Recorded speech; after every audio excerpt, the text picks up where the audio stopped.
And there he is. That's, I think, one of the hardest parts, that the fish actually stays on the hook, especially here with this particular way of fishing.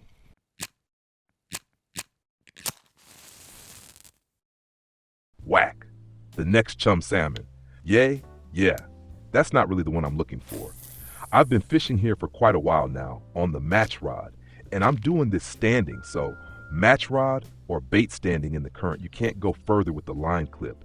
And every now and then some really nice coho salmon come in here, and the biggest one so far weighed almost 4 kilograms, a coho salmon. So with 3.8 kilograms, that was already really, really good. And yeah, more could definitely come in. But it's honestly quite difficult to make the fish stay on. I've already had to let plenty of fish go. I struck, but they just didn't hook up. It's almost a bit frustrating. But from time to time, a rather big fish moves in here, and you can actually see them since the baits are really close to the surface right now. I've even seen a masu salmon just before. You can always recognize it nicely by its coloring. Still, it didn't hook. So right now, in this situation, I've got 2 rods here. The bait is set at about 18 centimeters deep, just under the water surface. And on the first rod, that's the yellow float, I've just attached a leader that's hanging down around 40 centimeters. Of course, it gets pulled a little bit back by the current, so it rises up a bit again. But still, this one is a little deeper now. Yeah, I've picked myself a spot here on the map that's just perfect for this kind of fishing. And there are actually several of these spots here. There are already several videos on the channel showing where you can stand for float fishing, and especially when you want to let everything drift along with the current. And you can see it perfectly here. The current basically comes out of nowhere, so to speak. And we're just taking advantage of that because the game mechanics happen to offer it this way right now. So the current goes straight up here, and if we move a little further, well, then it continues upwards from there too. So we could use that as well. But this spot here, I found it interesting because, and you can see it quite clearly on the mini map, there's this little depression, like a small special pocket here. And that's the direction I've cast it into. That spot should actually be a little higher up, meaning a bit farther away. For now, I've set the line clip to 20 meters and started with really small larvae. Immediately, the smaller coho salmon went for it. Then I switched from larvae to insects, and with the cricket combined with the botfly, it worked right away.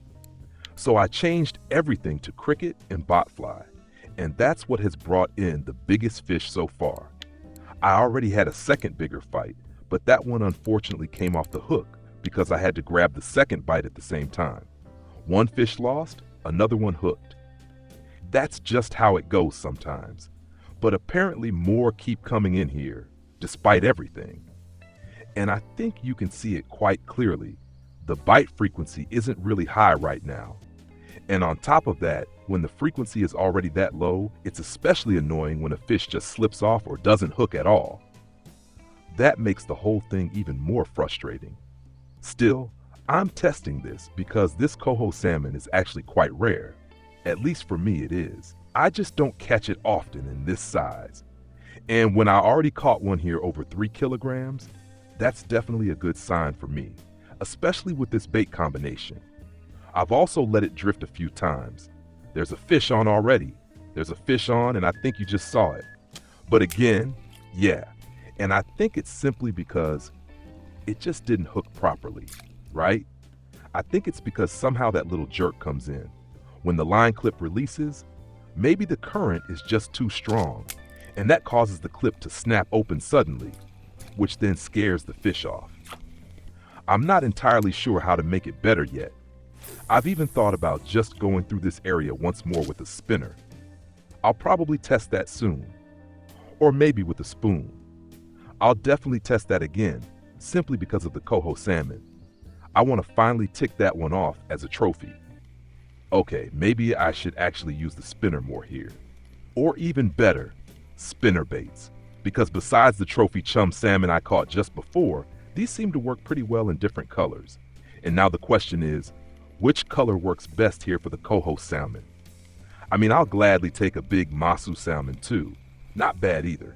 So, I'm really curious. What's working quite well right now is this series here, the Calmar L Vibra Colorado series with 10.5 grams and 6 centimeters.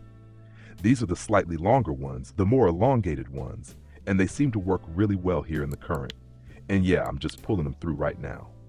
Third cast. That's how it looks right now. Zack, zack, zack, 3 in a row. Instantly the first bite, the Chum Salmon, that was on color 02.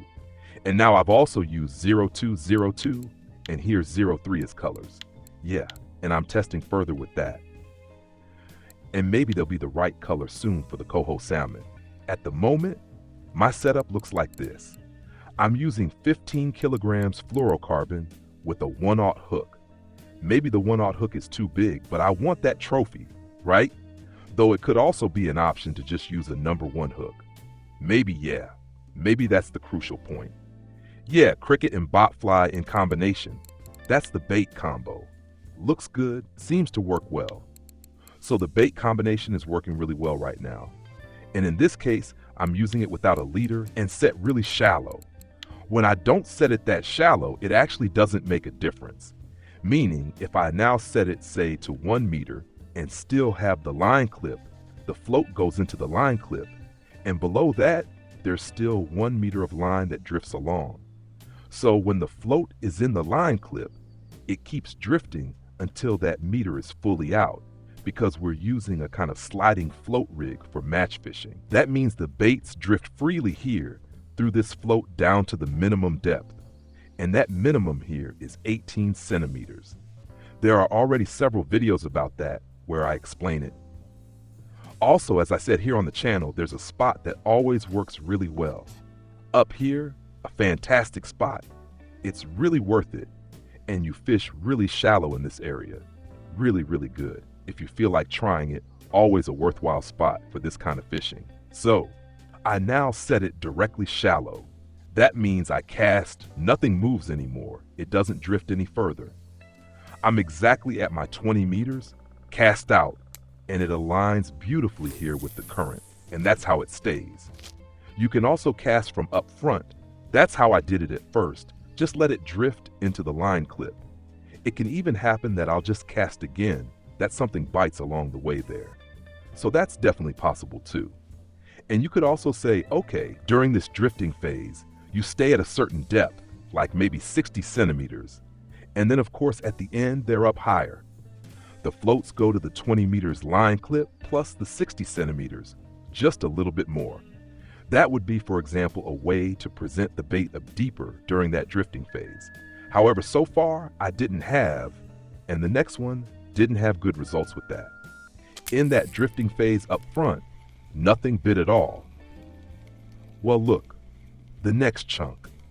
What do we have now? The next Chum Salmon.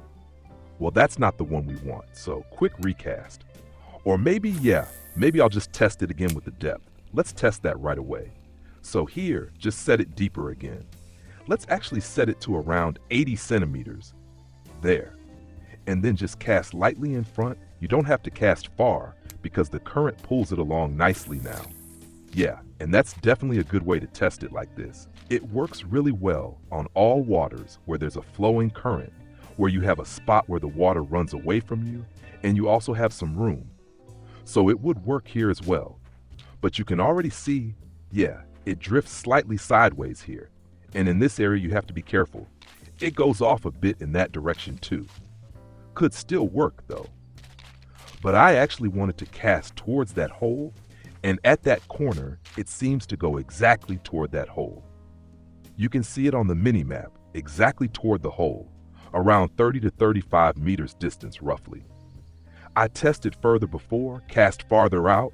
There wasn't really any difference, so I went back to the 20 meters, and I'm testing from here again. Yeah, just a way to experiment and play around here at Yama, especially with letting the float drift. I'll probably change my setup a bit again soon, but I'll keep testing for a while. You should test too.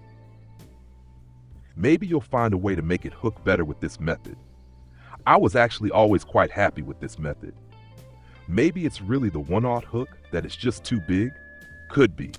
But as I said, I'm after the really big fish, although none of this is really that big yet. And maybe, as I said, with the number one hook and the cricket with botfly, I'd simply have more chances for it to hook properly. So, test, test, test. As always, I'll keep trying here. And we'll also test a bit more with the spinner or spoons with the Vico spoons to see if maybe someday the Coho Salmon finally comes in as a trophy. Yeah, that's about it for this spot. So, get over here, test, test, test. Even if there hasn't been a really big fish yet, at least a few Coho Salmon already showed up. I'm still searching for more. And yeah, if you found any ways how it works better for you, feel free to write it down in the comments. I always read them and test your results too, or your method, how you maybe caught the Coho Salmon here. And there we go again. And of course, it didn't hook again. Tight lines. See you next time, in the next video or the next live stream.